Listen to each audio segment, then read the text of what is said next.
She walked into a pharmacy after a long shift and walked out in handcuffs. What the cops didn't know was that they'd just picked a fight with the wrong woman, and before the night was over, the entire station would be on its knees. It was supposed to be one of those nights that slipped quietly into memory, nothing more than a soft punctuation mark at the end of a long, hard day. The streets of Savannah lay hushed under the heavy Georgia heat, the kind that clung to your skin even after the sun had long gone. A few street lamps sputtered their dim, amber light onto cracked sidewalks. One of them flickered, casting momentary shadows across the narrow strip mall where the only sign of life came from a single pharmacy at the corner. Gloria Tate eased her old sedan into a parking space under that sputtering light, her hands stiff on the steering wheel after 12 straight hours on her feet. 58 years old, 30 of them spent as a nurse, and every bone in her body carried the echo of those hours: aching feet, tight shoulders, a dull throb in her lower back. But her mind was fixed on something simple: pick up the refill for her blood pressure medication, go home, sleep. She moved with the deliberate grace of someone used to conserving what energy she had left, her purse looped over her arm, her head tilted against the muggy air as she walked toward the glass doors. Inside, the cool blast of air conditioning was sharp against her skin. The place was nearly empty, 2 customers wandering the aisles and a teenage clerk slouched behind the counter, his face lit by the blue glow of his phone. Gloria gave him a polite smile and handed over her prescription slip along with her ID and insurance card, her voice quiet but warm. The kid glanced at them, tapped lazily on the keyboard, and for a moment it was nothing out of the ordinary. She had been here dozens of times before. Then his brows pulled together in a faint frown. He leaned toward the monitor, squinting. A second later, he turned and murmured something to someone in the back. From behind a tall shelf, the store manager emerged, a woman in her 40s, hair pulled into a severe bun, expression pinched as if she'd just smelled something sour. Her eyes swept over Gloria, slow and measuring, from her well-worn nursing shoes to the soft lines of exhaustion on her face. When she reached the counter, she didn't greet Gloria. She didn't ask if she'd had a long day. Instead, she stepped in beside the boy, peered at the screen, and pressed her lips together in a way that seemed to seal some private judgment. She asked him a quick question, her tone clipped, her eyes still flicking toward Gloria as if to confirm something she'd already decided. The air in the room shifted. It wasn't a sound or a word, just that subtle, unmistakable change when suspicion enters a space uninvited. Gloria felt it settle over her shoulders like a weight she knew too well. 30 years of patching up wounds, holding hands in emergency rooms, working through pandemics and shortages, and still, she could walk into a store and feel the quiet verdict before anyone said a word. The manager's gaze hardened. She whispered again to the clerk, her voice low but her eyes bold, and he nodded with the tentative eagerness of someone following orders. Nearby, a man in the cold medicine aisle gave a small, amused snort. He nudged the woman beside him, tilting his head toward Gloria. The woman looked over, smirked, then turned away as if the matter were already settled. Gloria shifted her weight, the strap of her purse digging into her shoulder. She kept her voice calm, steady, when she asked if there was a problem. The manager didn't answer right away. She tapped a few more keys, her fingers sharp against the plastic, then finally looked up with a tight smile that didn't reach her eyes. "There's an issue with your prescription," she said, the words wrapped in a sugary tone that felt anything but sweet. Gloria blinked once, her face neutral. "That's not possible. I've been getting this medication here for years." But the manager was already shaking her head slowly, a gesture meant to look sympathetic but failing. "The details don't match," she replied, and her glance toward the clerk was a signal, not a question. Somewhere beneath the hum of the fluorescent lights and the distant whir of the refrigeration unit, something in the air had soured. It was faint, but it was there, the whisper of a door closing, the kind you don't see until it locks. The air inside the pharmacy had thickened, as if every molecule had slowed down just enough to make breathing harder. The manager's smile vanished, replaced with a clipped efficiency that made it clear she was no longer pretending. She straightened, folded her arms, and said, "The account details don't match. You'll need to stay right here while we verify them."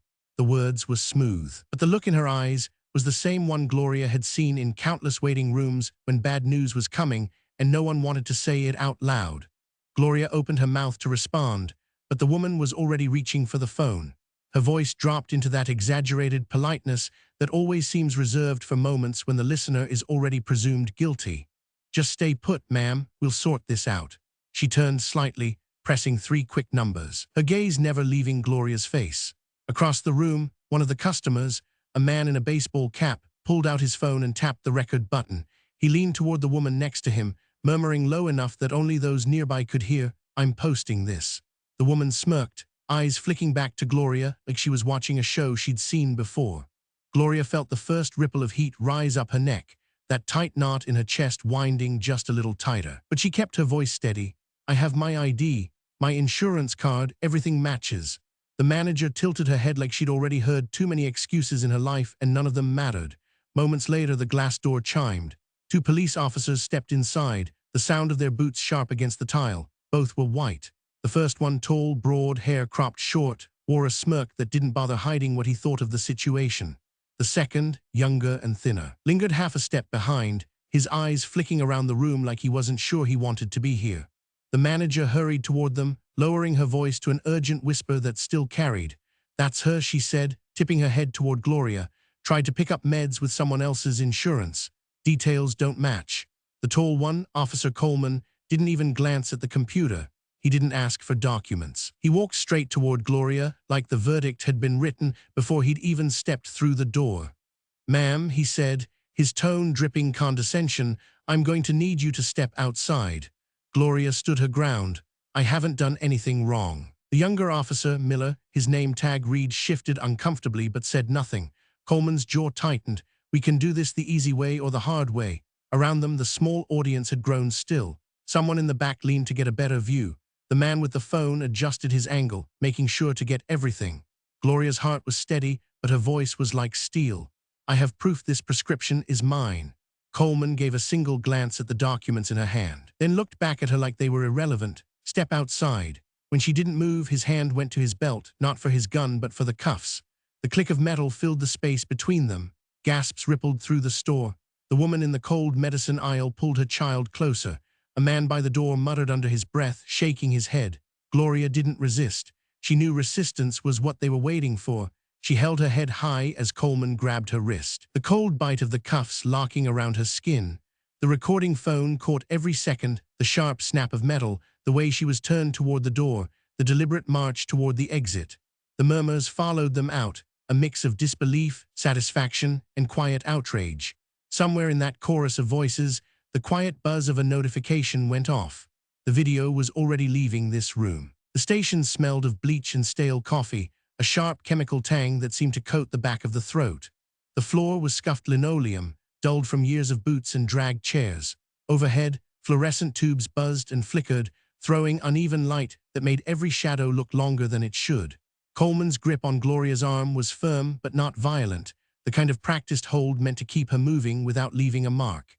Miller trailed behind them, his gaze fixed somewhere over her shoulder as if he didn't want to make eye contact. They passed a row of desks where officers sat slouched in their chairs, sipping from paper cups, tapping at keyboards. A couple of them glanced up, their eyes skimming over Gloria without curiosity, just the quick assessment of someone adding another face to a long list they didn't care to remember. One of them smirked and muttered, "Another fraud case."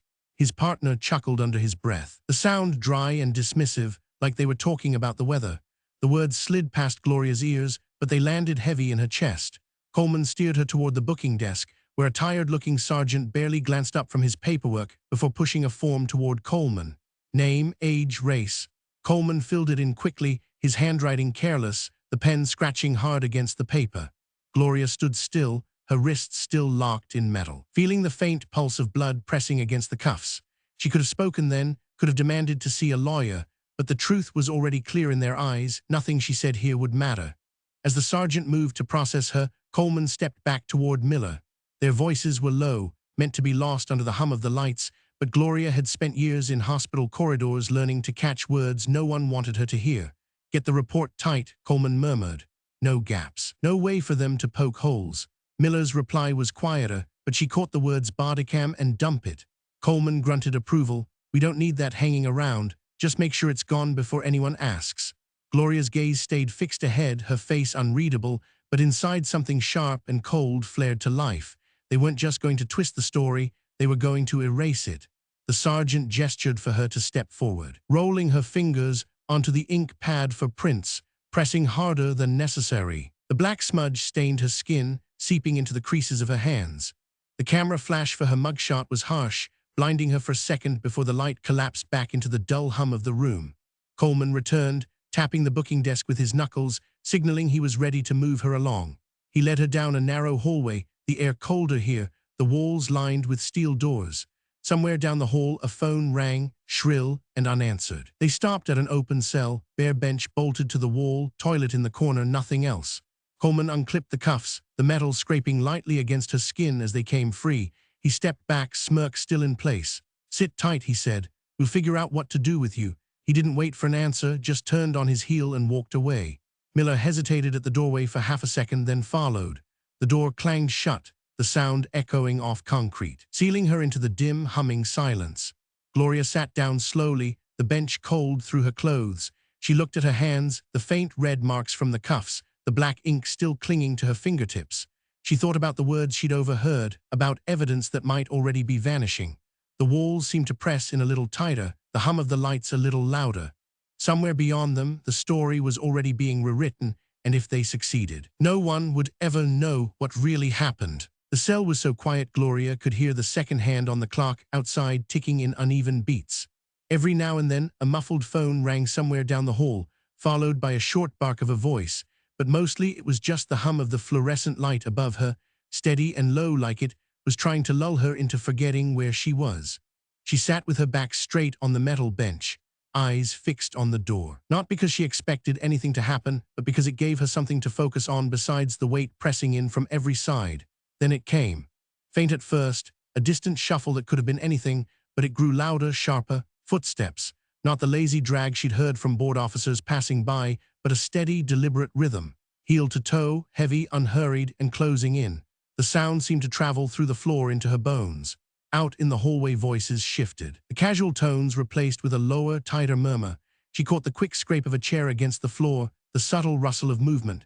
The officers she'd glimpsed earlier were exchanging looks now, the kind that ask questions no one wants to say out loud. Miller's face appeared briefly at the narrow window in the cell door, his expression tense. He glanced toward the sound, then back at her, then vanished. The footsteps stopped for a moment, replaced by the faint squeak of hinges. A door somewhere had opened. Gloria heard a short exchange, too low to make out the words, but whatever was said made Miller step back into view. His eyes were wide now, a flicker of something like unease in them. He turned his head toward Coleman, who had just come into the hall. They spoke in quick bursts, but Gloria caught fragments. "What's he doing here? And you're kidding me." Coleman's smirk, the one that had barely left his face since the pharmacy, faltered. He straightened his shoulders like he was bracing for something, but his eyes gave him away. Then the sound returned, footsteps again, closer now, accompanied by the low thud of something heavier, like gear shifting with each stride. Miller moved aside as a figure came into view, framed by the fluorescent glare. Walter Tate. He looked older than the last time Gloria had seen him in a suit, more silver in the cropped hair, a few deeper lines around the eyes, but the presence was the same. Broad shoulders, straight back, and a gaze that could strip the bluff right out of anyone in its path. He wasn't alone. Two men in dark suits flanked him, each wearing the quiet efficiency of federal agents. The badges clipped at their belts caught the light as they moved. The hallway seemed to narrow around them, the air itself shifting. Conversations died mid-sentence. Chairs rolled back. Even the buzz of the lights felt quieter. Walter didn't raise his voice. He didn't need to. His eyes went to the cell first, to Gloria, and for a moment neither of them spoke. The look was enough. "I'm here," it said. "You're not alone." Then he turned his attention to Coleman. The officer squared his stance, but the effort was wasted. His hands betrayed him, flexing and tightening at his sides. Whatever control he thought he had over the situation had just been yanked out from under him. Walter's steps were unhurried as he closed the distance, the agents matching his pace. There was no announcement, no dramatic declaration, just the weight of his arrival. The quiet authority of someone who had walked into rooms like this before and left them changed. Gloria sat very still, but inside the air had shifted. The cold knot in her chest loosened just enough for her to take a deeper breath. This wasn't over, not by a long shot, but for the first time since the cuffs had clicked around her wrists, she could feel the ground tilting back in her direction. The station's main workroom was no longer the casual mess of coffee cups and low chatter it had been when Gloria first arrived. Now it was crowded shoulder to shoulder with people who didn't belong here, federal agents in dark suits, badges clipped to their belts, expressions set in stone. The air felt heavier, the kind of weight that made every breath shorter, and the phones wouldn't stop ringing. Each shrill tone was met with clipped answers or quick glances that betrayed more than anyone said out loud. At the center of it all stood a woman in a tailored black blazer, her hair pulled back in a severe knot, eyes sharp enough to cut glass. She moved with purpose, no wasted motion, her voice low but carrying. "I want all Bodycam footage from today, every second. No edits, no gaps." An officer at a terminal hesitated just long enough for her to notice. Her gaze locked on him, and whatever excuse he'd been about to offer died in his throat. Fingers clumsy now, he typed in the credentials, the screen flickering to life. A progress bar crawled across the monitor, and the room seemed to still, the hum of tension louder than the phones. Walter stood off to the side, arms folded, silent. He didn't push forward, didn't interrupt, just watched like a man who already knew what was about to happen. When the first clip began to play, there was no mistaking it. The camera angle wavered slightly as Coleman stepped into frame inside the pharmacy. Gloria was in clear view, standing at the counter, calm, her hands visible, her voice level. The audio was crisp enough to catch every word, her offering her ID, her explaining she had been a customer for years, her asking what the problem was. Coleman didn't ask for documents. He didn't look at the computer. He stepped forward. Voice heavy with authority he didn't bother to justify, and told her to step outside. When she didn't, he reached for the cuffs. The metal snapped shut around her wrists with a sound that seemed louder in the replay than it had in the room itself. In the workroom, no one spoke. The footage kept rolling, capturing the faces of the onlookers, the raised phone recording from another angle, the way Gloria held her head high even as she was led away. The female agent didn't pause. "Run the next one," she said. Another clip, another angle, this time Miller's camera, showed Coleman's hand tightening on Gloria's arm, his smirk flickering at the edges. And then, without warning, the screen cut to an earlier timestamp, different location. A teenage boy, no more than 16, pressed face first against the hood of a squad car, his voice shaking as he said he hadn't done anything. Coleman's voice barked back at him, sharp, laced with contempt. No charge was mentioned. No probable cause. The boy's eyes were wet, his shoulders trembling. In the room, someone shifted uncomfortably. Another video loaded. A Latina woman on a quiet street pulled from her car during what was supposed to be a traffic stop for a broken taillight. She asked why she'd been stopped. Miller shoved her toward the back seat, laughing to another officer out of frame. No citation was issued. The clips kept coming, each one shorter than the last but no less damning, each one a nail in a coffin no one here had realized was being built until now. Walter's eyes didn't leave the screen, but his jaw was set so tight a muscle in his cheek twitched. He didn't glance at Coleman, who stood near the back, face pale under the overhead lights, or at Miller, who seemed to be shrinking into himself with every passing second. When the final clip ended, the agent stepped back from the monitor. The silence was absolute, broken only by the soft click of the mouse as she closed the files. Walter didn't speak, didn't need to. The evidence had done it for him. The room wasn't just looking at one bad arrest anymore. They were staring at a pattern, a history, and the beginning of something much larger than anyone here was prepared to face. The center of the station had gone still, the kind of stillness that isn't peace but a held breath before something breaks. Walter stood in the middle of the room, the two federal agents at his shoulders like silent shadows. Every desk was abandoned, every officer's gaze fixed on him, on Coleman, on Miller. The fluorescent lights buzzed overhead, casting that pale, unforgiving glow on faces that suddenly looked a little too pale, a little too tight. Walter's voice cut through the air without force, but with a precision that left no space for argument. "Officers Rick Coleman and David Miller, you are suspended effective immediately pending federal investigation." The words landed like a gavel, sharp and final. Murmurs stirred at the edges of the room, but died quickly when Walter's eyes swept across the crowd. His attention locked on Coleman. Badge and weapon, now. Coleman's mouth twisted into something between disbelief and anger. "You can't just—" Walter didn't raise his voice. He didn't need to. "The badge you're holding," he said, "will serve as evidence against you before this is over." His tone was calm, almost conversational, but it hit harder than any shout. Coleman froze for a second, then reached up slowly, unpinning the metal shield from his chest.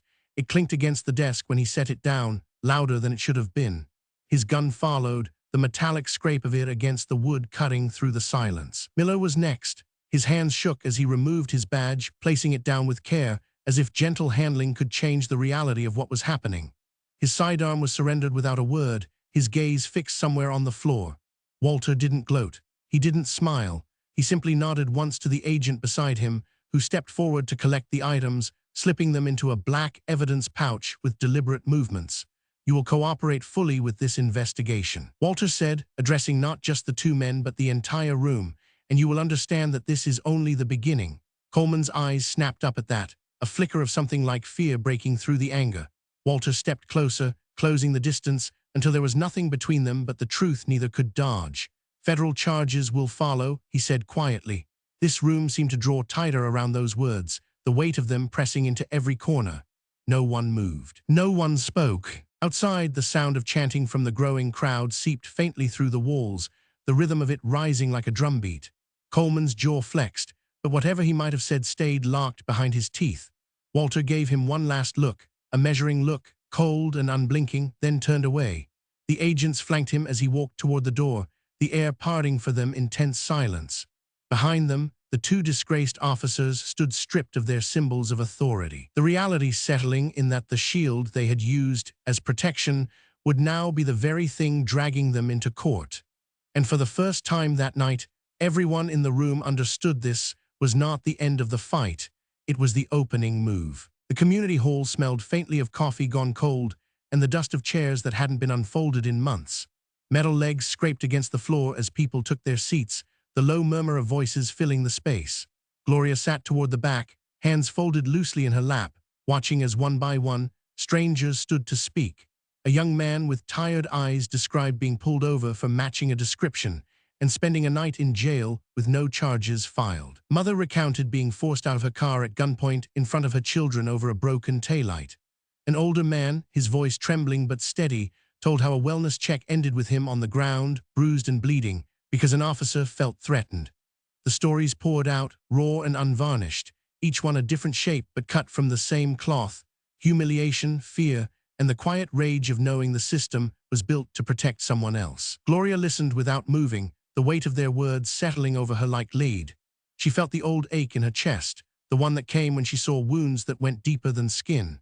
At the front of the room, Marcus Dean, a civil rights attorney with salt at his temples and a voice like worn leather, stepped up to the microphone. "We have something rare here," he said.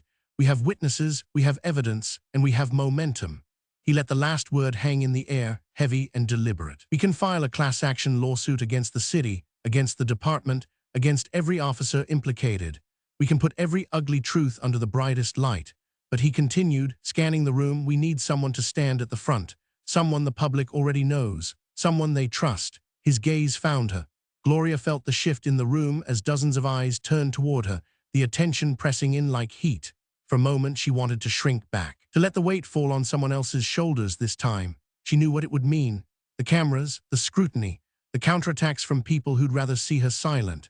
But then her mind flashed to the teenager's wide, wet eyes in that Bodycam footage, to the woman shoved into the squad car, to the voices in this room breaking themselves open just to be heard. She stood slowly. The scrape of her chair echoed through the hall, pulling every gaze tighter.